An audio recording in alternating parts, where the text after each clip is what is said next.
أنا روان خريجة الجامعة الأمريكية عام 2016. انضميت إلى الجامعة الأمريكية عام 2013. شغلي حالياً هو باحثة أقدم في شركة IN2 اللي هي شركة مختصة بالبحوث والإعلام. والسبب لاختيار الجامعة الأمريكية هو نظامها الدراسي اللي يعتمد على الفنون الحرة أو الفنون الليبرالية، اللي هو نظام كلش مختلف عن الدراسات اللي تعتمدها الجامعات في العراق. النظام الليبرالي أو النظام الحر يعطي الشخص الفرصة إنه يدرس عدة اختصاصات بالإضافة إلى الاختصاص الأولي. اللي أنا سويته هو آداب إنجليزي، بس بالإضافة إلى ذلك تعلمت كل شوية أشياء مثل الحاسوب، مثل دراسات الحضارات والدراسات الدينية وغيرها، وكل هاي الأشياء خلتني أكتسب المهارات اللي هسه حالياً دا أستعملها بشغلي.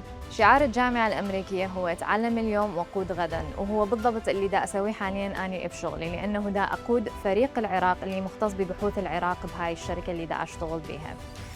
بالإضافة إلى ذلك الرحلة المهنية مالتي كلها كانت معتمدة على أشياء أنا اكتسبتها بالجامعة الأمريكية. قدرت أكمل ماجستير بواحدة من أحسن الجامعات في أوروبا.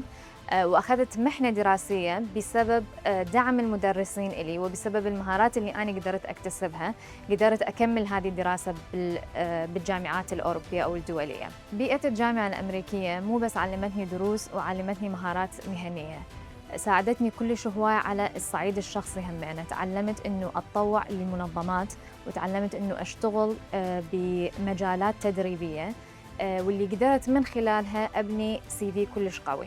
فالمكان اللي هسه أنا بيه والنجاح اللي سويته هو كله يرجع الفضل الأشياء اللي تعلمتها بالجامعة الأمريكية.